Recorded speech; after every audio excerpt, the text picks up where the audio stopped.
Hi guys, it's album review time. We've got Invasion and Invasion 2.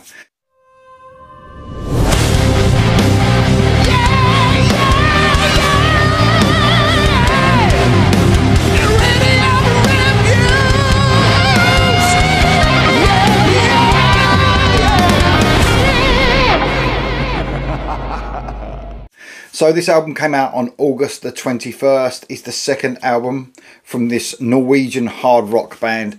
Debut album came out in 2023, so pretty good releasing an album that quick. 9 tracks, 37 minutes long. So a great length, I think, for a hard rock album, for sure. 37 minutes, I mean, it's the perfect length. This is actually an independent release.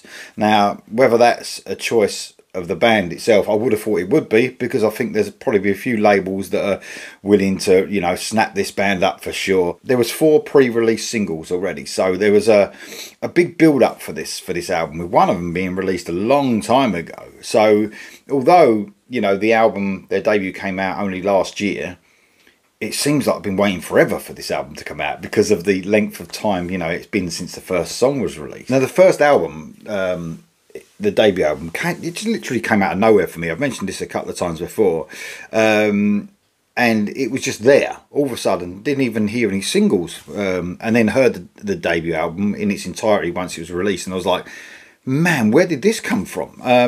But it seems like there's a lot of buzz regarding this one, mainly because of the debut album and how good that was, the strength of the singles there has been off of this album, and it's created that buzz over the year, I think. I mean, I think it was the end of 2023 they announced this coming out in August, so that was a long time. You don't usually get that amount of time before an album's released. Usually it's like 3-4 months, something like that. So that's sort of got the excitement going even more, but over a long time. And this album, is it as good as the debut? It's better. It's better. I mean, man, I love the debut, but this album takes everything that was great about that debut and improves upon it tenfold. It really does. It's more melodic, it's more anthemic, there's more groove to it, there's bigger choruses, there's a better production, better at everything. And that honestly is saying something, considering I love the debut, and that debut made it into my top albums of the year. So for fans of Skid Row, Heat, Europe, I mean, that just, you know, spells out melody for you, doesn't it? And heaviness at the same time. That's exactly what we get here. An amazing 9 songs on this album. Really, really strong. Let's go through the people in the band. So we've got Jørgen Bergersen on the vocals. Of course, he sings for Big City as well. This is definitely my favourite project of him in. I think he's got an outstanding voice on this. He's got a load of strength. He's got loads of melody. There's lots of different sides to his vocals as well. He's got this really smooth side. Then he's got this quite powerful, aggressive side as well, and he uses it perfectly all the way across this album. Then you've got 2 guitarists in this band. You've got Jørgen Abrahamsen and Adrian Bergevest. I think I'm pronouncing those correctly. Probably completely wrong. So this is guitar driven, guys. There is some synths throughout this album, but mainly it's guitar. It's guitar driven. There's solos galore. This is like, it's very 80s inspired, this album, you know, but still a bit modern in some ways. But, you know, if you love the 80s, big choruses, big anthemic songs, but also, you know, great guitar solos, this album's got it. You know, there's riff after riff, there's guitar solo after guitar solo. It's an amazing guitar driven album. Then you've got Thomas Jørgensen on the bass and Eliv Sagreston on the drums. Really tight rhythm section. I'm not sure if these are the same guys now. I think it is. I don't think they've had any changes in the lineup. I apologise if they have. But it's a really tight rhythm section. Pounding, stomping. Fantastic musicianship across this album. So guys, this is definitely, for me, a step up on the debut. And like I said already, I love the debut, and that is really saying something. I think they really had to knock it out of the park on this one and somehow improve. It has across the board. It's an amazing album. Let's talk about the tracks. So Banshee Queen kicks this album off. This was a single, great slice of 80s bluesy hard rock. The punch of the mix is immediately noticeable on this album. The bluesy verses lead to the first of many huge choruses. It's sort of sexy, it's groove-filled rock and roll, brilliantly played. A great solo, the first of many, that seems to sort of cover all the great tropes, sort of squealing, wailing and melodic. What a start to the album. Then the second song, Informer, a cool 80s vibe with a great melodic riff and synths to really show some of their Europe influence, I think, on this one. There's a great sort of cool, laid-back vibe to the song, very, very classy. This really does sort of compete with the best of the bands in the Scandi scene at the moment, you know, the likes of Heat, Eclipse, Crazy Licks. Such a cool song. Then I want to talk about another single, Hungry for Love. Man, I love this song, a really popular one at that. You know, looking at the views and the amount of buzz around this song. Bluesy riffs, synths just pop in the mix as well. Lyrically brilliant as the band sort of sex it up again. A huge chorus. Of course, a huge chorus. Jorgen Bergersen really having fun here with this one, giving a real nod to 80s and 90s hard rock, particularly to Skid Row, you know what I mean, if you listen to this song.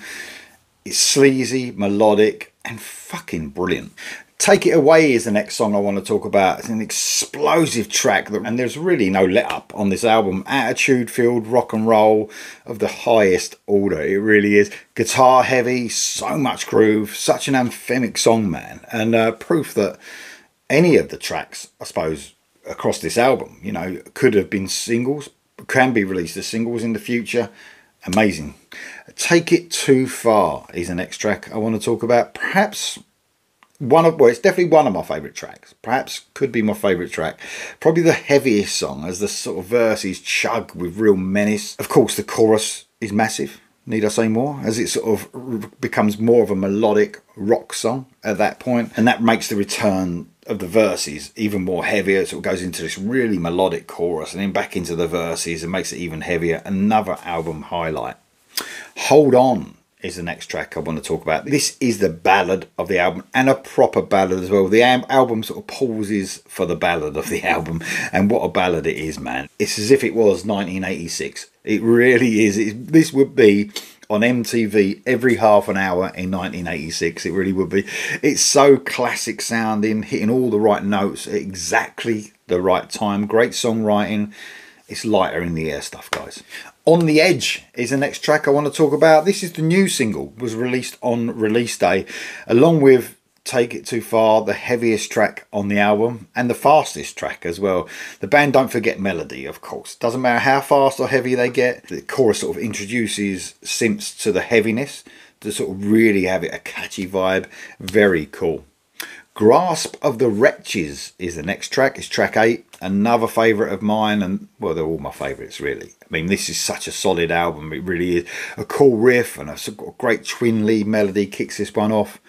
A bit of a darker feel with some cool sort of minor riffs dotted about during this song. It reminds me a little bit of Arthas from the debut album, which is probably my favourite track on that album. That epic sort of metal feel. And then we move on to the last track, All for All. Man, this is a brilliant song. This was a single, one of the best songs saved till last for sure. This is pure melodic hard rock brilliance. They sort of take all of their influences and produce a song that will stand the test of time for sure. I mean, shit, man. I've already said, like, you know, what my favourite tracks from the album are. I mean, I've said about 2 or 3 times, haven't I? It's my favourite track, but this could be. They just changed my mind. These songs across this album, it's so strong. They could all be my favourite. This has everything and more. Anthemic brilliance. So, guys, Invasion 2, the second album from this great Norwegian hard rock band. If you didn't think it could get better than the debut, it just has. I totally recommend this. Already available now. Get it, guys. Let me know in the comments if you've heard it and what you think of it.